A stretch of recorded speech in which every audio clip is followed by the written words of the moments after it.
This is Phantom Electric Ghost, and we're doing a couple of things today. One of the things we're doing is we're going to talk about our sponsor, which is Double Jack Online.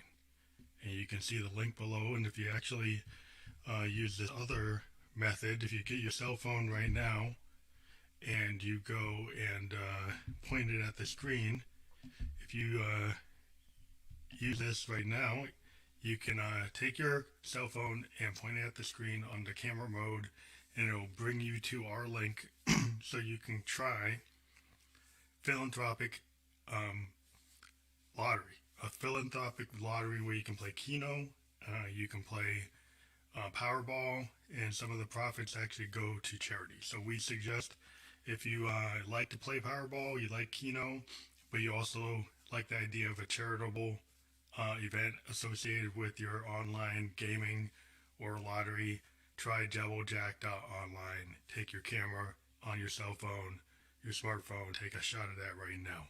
So now we're going to get into a continuation of something we were doing today. We are a Dawless producer. We're Phantom Electric Ghost, and for many years we've used scents like the Moog grandmother, and you can probably see it right now.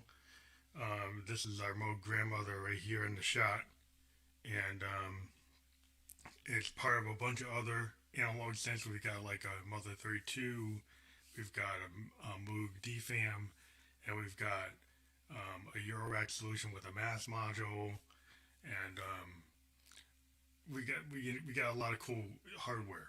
But one of the new things we got is this Akai Force. So the Akai Force, what's cool about this is that it allows you to have like a full DAW-less solution, but the advantages of having a DAW.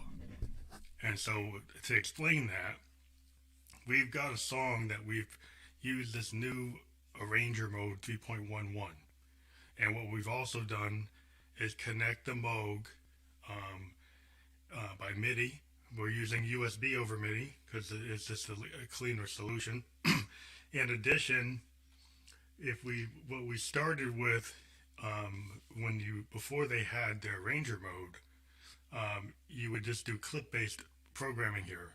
And you can see you have these clips. We've got maybe 4 clips that we put together. Now, when we went to set this up, we went into the mixer, and to connect the Moog, one of the important things you need to do is you need to add a MIDI channel, which we did, and we set it so that on the MIDI channel we have the Akai Force on the MIDI in, and then we have basically, all the signal coming, and you can actually play the Akai, the actual grandmother on the pads, and you can still play the keys, which is kind of cool.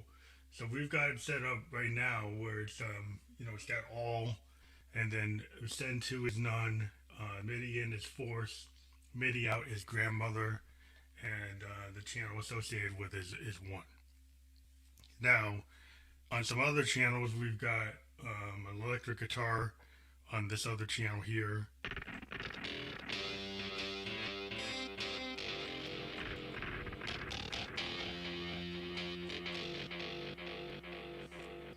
And then there's the audio track. Now, how you hear the Moog is you actually have to connect it. So we've got a 1/4-inch line coming out of the Moog into line 1 set to instrument on the Akai Force. And so one thing we're also doing, so you got that audio channel. The other thing that's important when you want to record an audio channel, which we didn't realize, when you're in the Matrix, when we initially did this, it was blank. So when you initially do the initial recording, you can't actually have that filled in. So you don't actually create it, you leave it blank. And then you set, to probably get the length, you probably set it to like a either fixed length or like not fixed length. So that we've already created a track. But we're kind of just going through how do you connect it. So if you actually want to play your Moog on the pads, or like this is actually triggering the grandmother. then if you want to hear it, you have to have the audio track. You have to have a MIDI track or an audio track, or if you decide to do it with CV, you got to have a CV and an audio track. The cool thing about USB MIDI on 3.11 is it automatically knows where your Moog is, and then you can just change channels if you need to change channels. And you can have there's two USB inputs on this thing, and you can actually have two MIDI instruments coming in. Now, if you go and get one of those powered hubs, you can have multiple coming in. We haven't tried it. We've been able to get our OPZ and a grandmother to run through those USBs. We're getting ready to get a JD08. So our plan is to have the JD08 and the grandmother. And then eventually, if we get a USB hub, we could bring in some of our other analog gear. So the other stuff, or any MIDI gear. So one of the other things we do is we have a drum kit set up here. So we'll go back to matrix mode. It's easier to kind of see that. And we already got the drums in there. We got another plug-in instrument we put here. And we've been kind of obsessed with the Odyssey, which is one of the new plugins. So we've been using Odyssey sounds. And then we've got for here the last sound might be a Mellotron, or it might be something from the Odyssey. I can't remember. So I have to go look at what I did, and I can't really see it. Yeah, it's not really giving me back what it was. Which I know it should. Yeah, it's an Odyssey. So I actually have an Odyssey coming in here. So I got Odysseys. I kind of obsessed with the Odyssey. So I've got, an Odyssey or ARP Odyssey coming in. So we've got everything there. And then if I go into the matrix mode, in the menu, and I go into arranger mode, you can see there's an arranger mode here. And this was like the new big thing with the Force. And I kind of waited to get it until it had this capability. So you can see what we did here is we actually have 4 lanes of clips from the matrix. But when we actually created this arrange mode, you just go hit record, and you go record to arranger instead of to the clip. And then it lets you actually kick off any of the clips in any order that you want. So what we've tended to do is kind of create a bunch of clips that have, similar rhythms or in the same timing, and have different things on them, have different arrangements. And then we kind of make decisions of, okay, I'm going to go between, clip 2 and 4, or 6 and 8, or 1 and 8, and bounce between them and arrange the song in that way, which is not that different than what we did over across the other side of the room, is actually just hand playing things. But here we use the clip-based technique, and the cool thing about this is now we can actually output this as a WAV file. We can output it to like an Ableton type of workflow. You can have all the tracks come out separately as stems. So, if you're working with another producer, you can take like a method that maybe wasn't as tight as what you normally do on a DAW, and then still be able to relay it to somebody else in a way that they can understand. So what we're going to do now is show the fact that this was already pre-recorded and we got it set up so we can actually have a Moog being playing with the cutoff. And we're going to play the song so you can actually hear what we actually created. Now, we don't have the lyrics on it because we actually are using a Zoom L8. Now, because you're in arranger mode, you actually can dump this out to a WAV file. But what we like to do is play the arranger mode back and record it onto the L8. Then what we do is then add a vocal track onto the L8 as a second track. So we have the original track where we might have, up this, in this particular example, we have 6 tracks that we control the mix on, we can control the effects on. We've actually got effects. If we go into the mixer, we have effects on the drums. We're using that maximizer, and then on the electric guitar, we're using the Akai bus compressor, an Akai compressor vintage, delay tape sync from Akai, and then we're using a compressor from AIR. So that's what we're using. So we're able to get those effects into it, so you can chain up to 4 effects per track. Then what we do is we actually go into arranger mode, which you go into menu, and then you hit arranger, and then you make sure you go back to arrangement, and then if you hit the play, it'll play the arrangement. So then what we do is we queue up the L8, and we actually record without a vocal for the first track, coming in on a 1/4 inch line. It comes in. Then we have our microphone, this ZDM1 that we're using right now, and we're actually going through a Soyuz microphone launcher, which is an analog preamp, which is a pretty good preamp. It gives us a lot of heft, and then then we get like a cool analog capability added to this ZDM1. Now ZDM1 is not, we got an SE microphone over there from Studio Electronics, and we're getting ready to get a pretty cool 512 company is giving us a microphone, so that's kind of, we're going to test that out.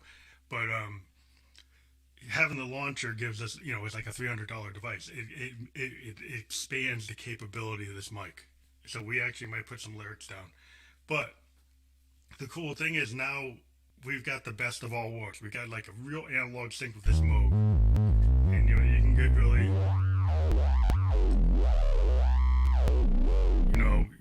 old school.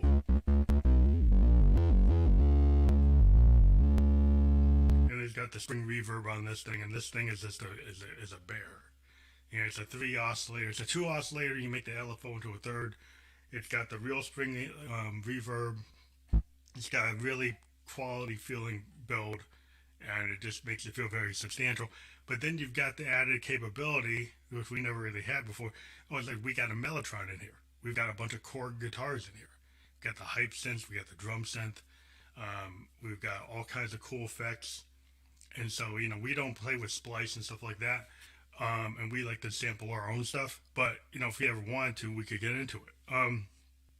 So this is a cool way to have a hybrid workflow. And, the other hybrid part of it is we're using the L8 to capture it. And then we do the lyrics, the vocals, on a second track. And then we actually master it on the Zoom. And then we go to SoundCloud and use their Dolby Labs mastering to do the final master. And everything is done without the DAW. Except, you could say this is a DAW. Now, what we're going to do here is actually play the song that we wrote, and we actually have lyrics on this song. If you're a Peg fan, you can kind of go on our SoundCloud and you can figure it out, but it's kind of risque, so we didn't want to piss people off. So we're going to play this song now.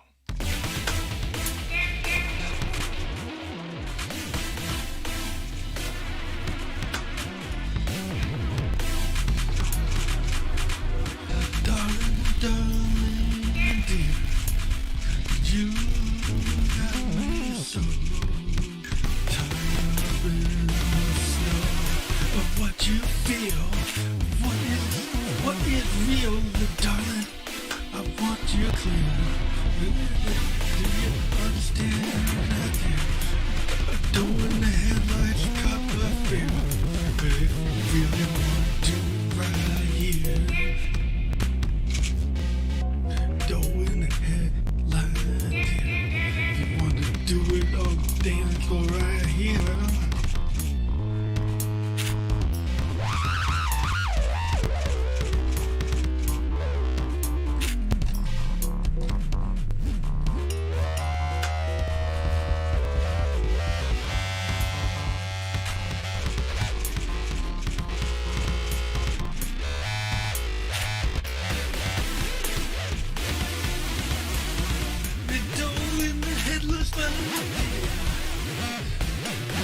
Everything you do is without a fear. Don't get in the head of this man idea.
in heaven's my dear. Is it always so unfair? I wanna get you around here, but if you just gonna try it.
Double fear, drowning in a bottle of vodka with a glass of beer. Do you even know why you're here? You get to go in the heavens on the dance floor. Double ain't my idea.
Go in the headlights.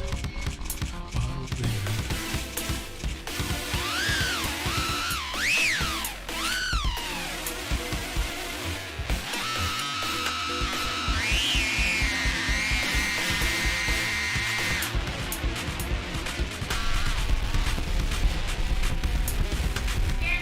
Double attention, double fear. Don't got the headlights on the deer. It's all my dear. And all these fools. Sheep my dear. All these fools. Poor sheep my dear. It's all salt. It's all up here. Go in the headlight, turn in a glass of beer.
again, this was just a demonstration. Hopefully, we weren't muted at the beginning, but the whole point of this episode was that we are able to show how you can connect a Moog analog synth into an Akai Force. And if that got cut off, we'll edit this from this point. So what we had talked about earlier was if you go into the mixer section on the Akai Force, you have when you want to bring an analog synth like a grandmother in, you got to set up a MIDI channel.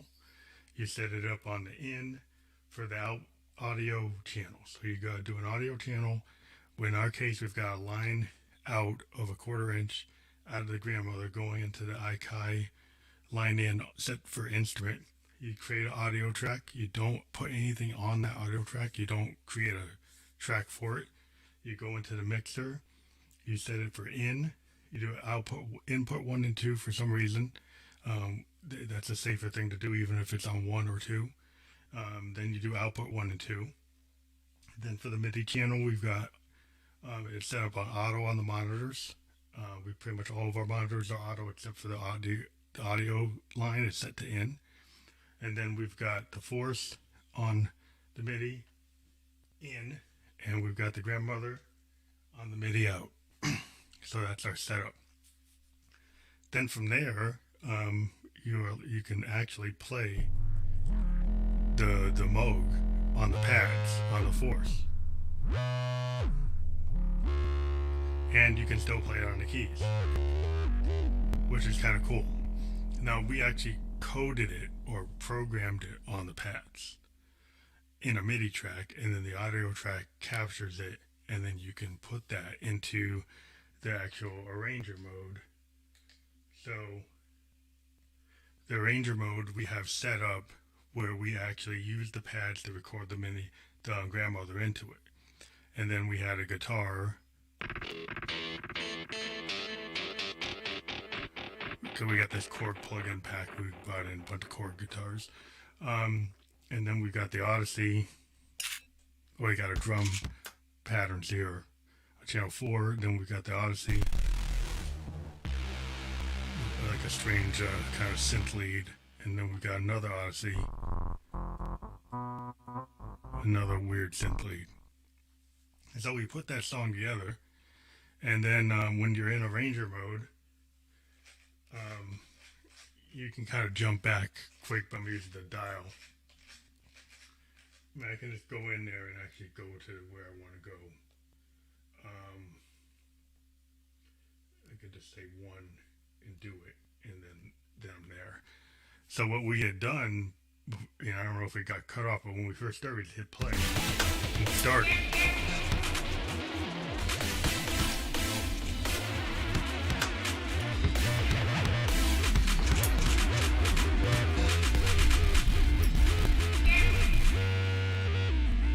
You can see I'm playing the Moog, and I was playing it over that.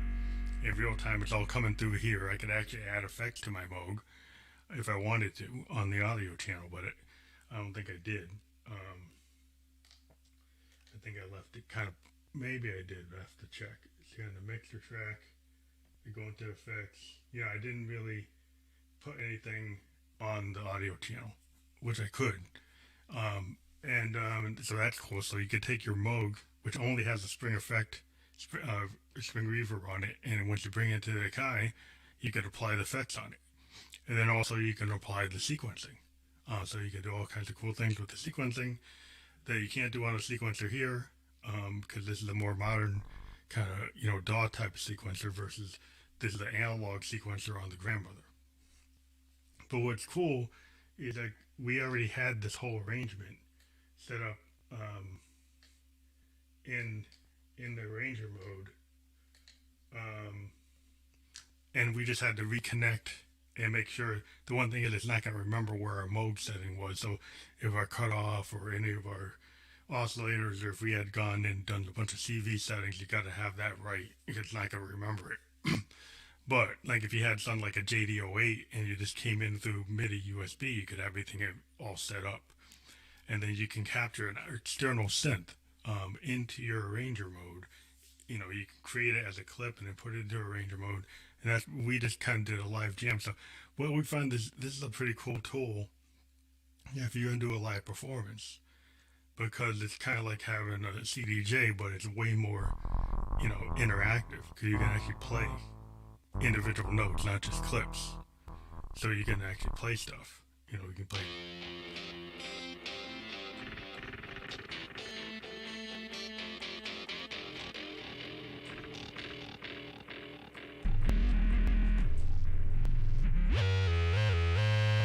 And that's a whole different dimension. So you actually are playing notes, and that's pretty cool. And then, if you've got a MIDI keyboard, you can still, do stuff. And then you got the control surface on the Moog.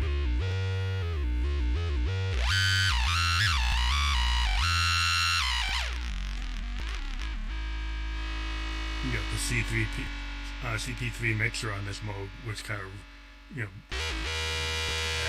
massive amounts of power, along with the sync, the oscillator sync.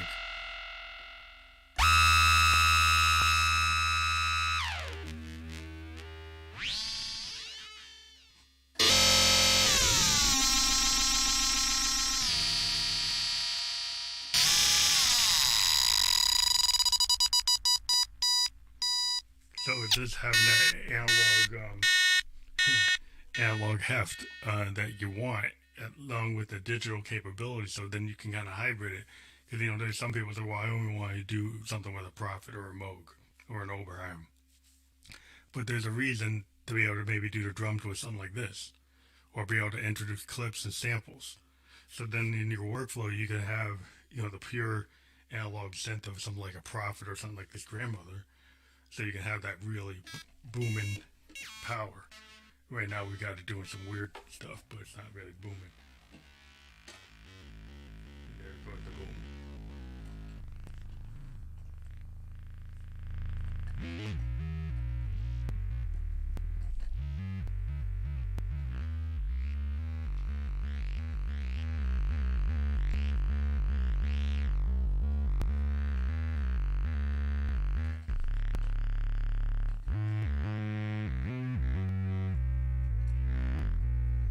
It's nothing like that Moog. I mean, you can try to find pads on stuff on here, but you're not going to get this sound. So that's why it's cool. So then you're like, okay, well, I want to be able to bring a Prophet 5 into my mix. And now you can do that on the audio track. And then when you have had to play live, you can connect it, and it can actually replicate the notes and trigger the Moog. And we find that, like, instead of doing with CV, that's the USB MIDI, this thing actually has USB MIDI, so that's the easier way to do it. Now, if you want to get fancy, you could use the CV controls, and if you just had a Eurorack, if we were just doing our Mother 32, well, the Mother 32 has MIDI too, so I'll probably use that. But when you have the DFAM, it doesn't. So the DFAM, you'd have to CV it. But what's cool, again, in this situation, is you've got a hybrid hardware workflow, because this is still a hardware workflow machine, and one of the reasons we like it. But it introduces us to clip-based stuff, an Ableton Live kind of thing, DAW type of production, where you can go in and then go into effects and then start chaining effects, because each one of these things can do like four effects on every channel, which is pretty cool. And then you can mute and unmute tracks. So if you go into the pan volume and you go into sends, you can start playing around with a lot of stuff. So with post-production, this thing gives you a lot of capability, because you can start playing with effects on top of effects. You can start playing with automations. You can record the automations. In arranger mode, you can rearrange your clips and then save it as songs, and then output them as a WAV file, or output them as stems, or output them in like an Ableton Live type of setup. So you could actually work with another producer. So you say you're doing a collaboration, somebody sends you a vocal track, you don't just have to bring it in as a sample. You can actually arm your audio track, make sure you have enough measures in it, and bring it in, and then use it within the DAW here, and manipulate it in real time here. Now you can say, well, why wouldn't I just use the PC? Well, you could use the PC, but I like having this thing real time, because then I'm real time controlling my Moog. And then if I go back into my arrangement, and just kick it off again, hit the play.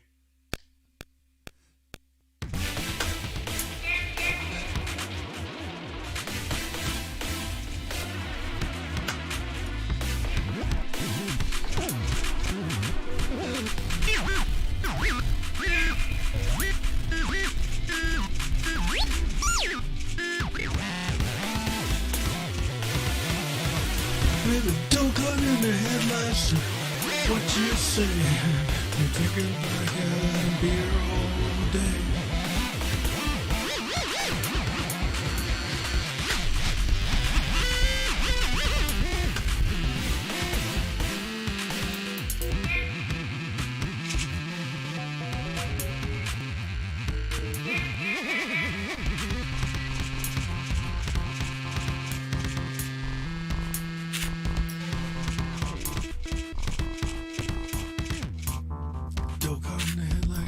Drinking vodka and beer all day.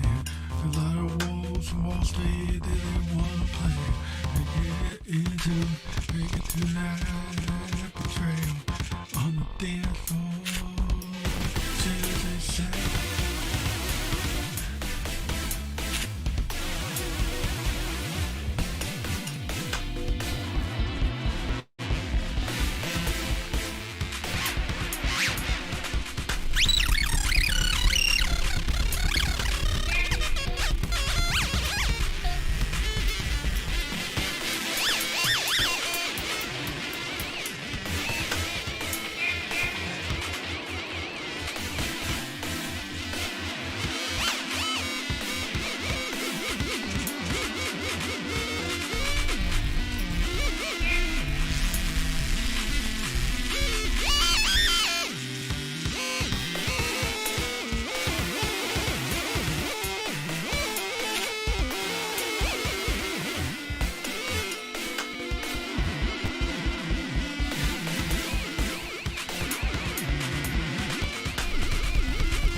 So again, it's just a pretty cool jam machine, and it really, I guess, it do get hanging notes sometimes. You gotta reset it, but I just like the idea of being able to use hardware synths, and the Force fits into this paradigm. It allows me to do what I like to do over on the other side of the room, which is to take these hardware synths, and I used to just go into a Zoom R24.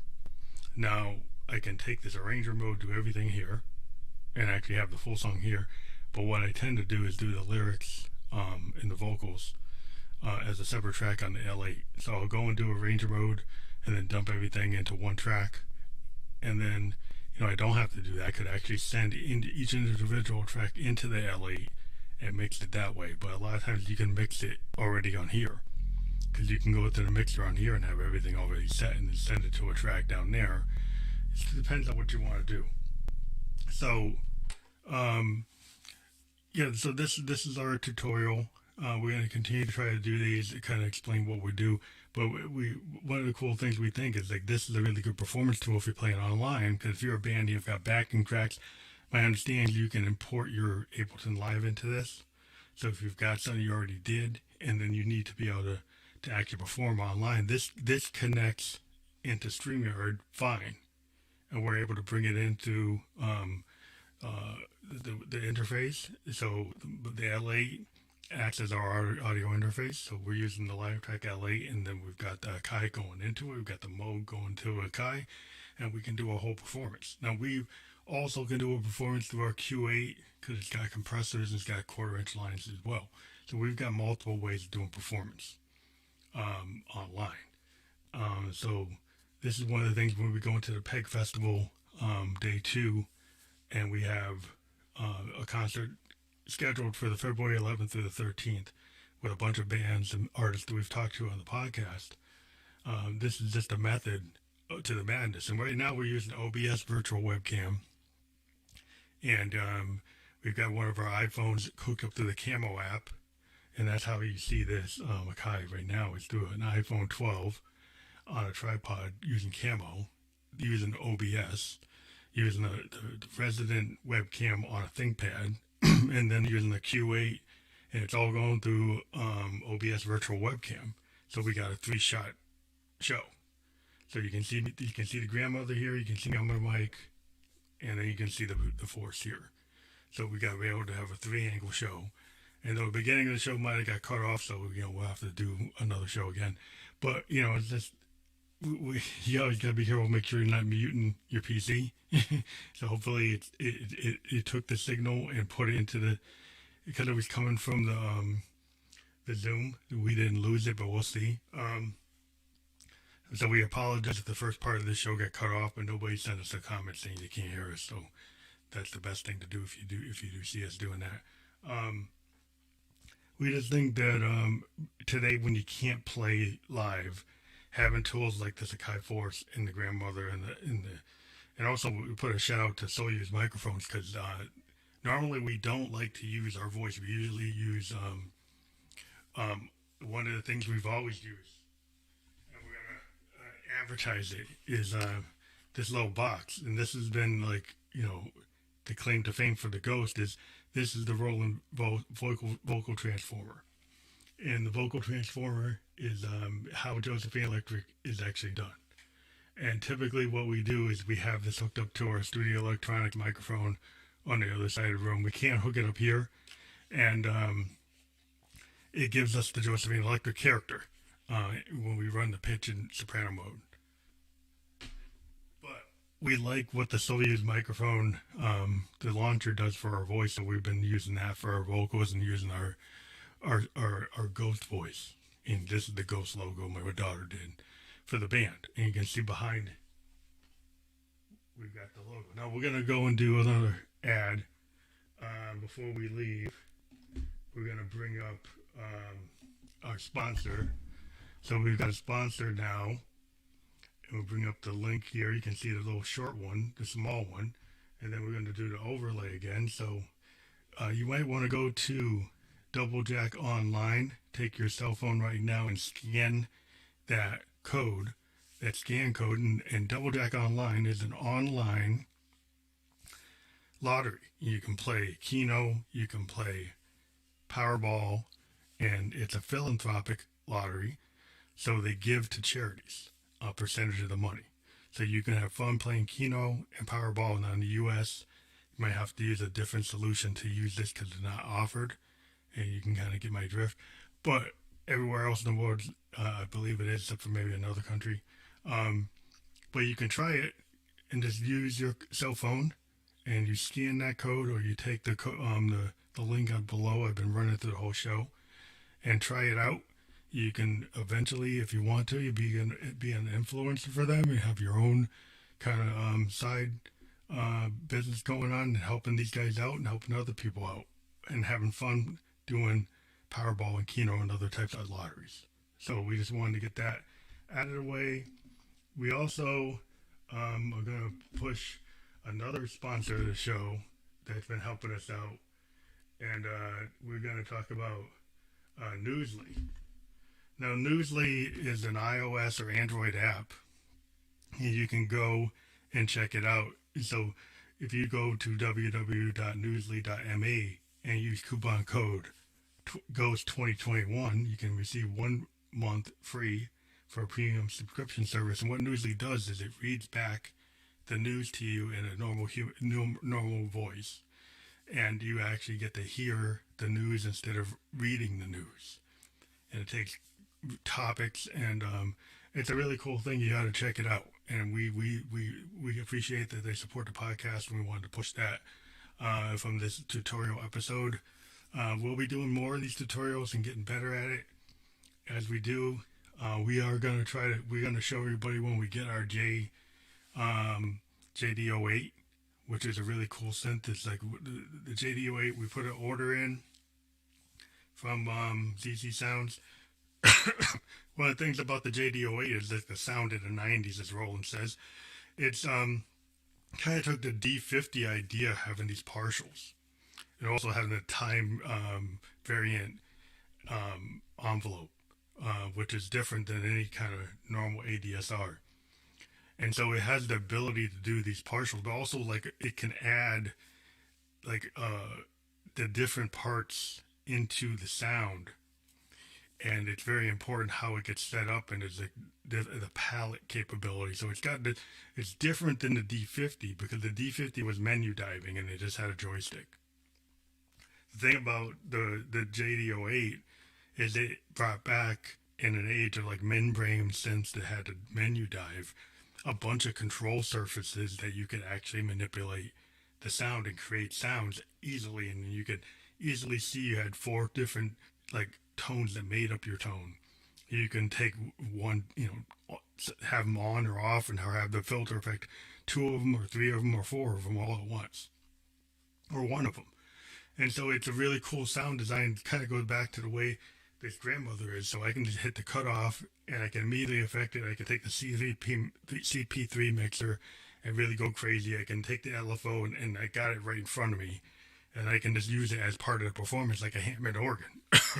And so that's what the JD08 gives you, that kind of capability. So we want to try to bring the lush pads and different things coming in and some of that 90s sound and also have a Moog. So you have a Moog kind of bass line, you can have a D50, well not D50, but a D50 light pad with the JD08.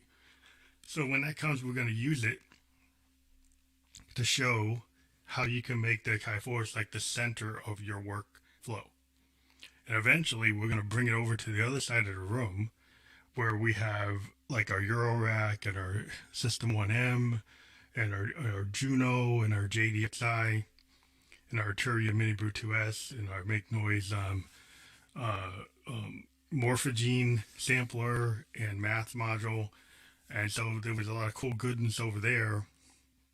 And we're going to eventually have a thing where we make the Akai the center of our typical hardware workflow, and then have a song that was produced not only with the Akai and the grandmother, but also have all the other synths that we typically use, like the JDXI and our other sequencer, which is the Arturia BeatStep Pro. Now, I don't know if we really use the BeatStep Pro since this is a pretty powerful sequencer, but we've always had multiple sequences in our music, so we might do that. Because we'll have a sequence off the Mother 32, a sequence off the Arturia BeatStep Pro, and one off the DFAM, and it's kind of typically what we do.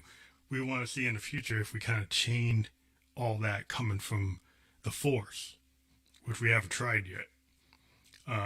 We've just introduced the grandmother and had a monophonic lead line, either lead or bass, being sequenced by the Arturia. Not the Arturia, but the Akai. So we thank everybody for listening. Yeah, watch. Watch. You guys haven't talked too long and I need some water. So, sorry about that. That's what happens when you talk with no water. We'll chat again. Sorry for the cough, kind of like, bye.